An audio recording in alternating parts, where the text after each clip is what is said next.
Hey everyone, and welcome back to another video. And in this video, I'm going to show you how to change your name on the NerdWallet app. Now, this video is going to be particularly useful for individuals. Let's say that you want to go ahead and change your name because maybe you got married and you want to change your last name. How do you actually go ahead about doing so? Now, this video is going to be short, sweet, and simple, guys. There's not going to be a lot of steps involved.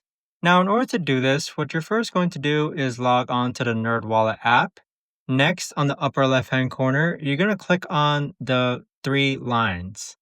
Then go ahead and click on Personal Info, Name, and Age. And then from here, you're going to see the option to change your first name and your last name.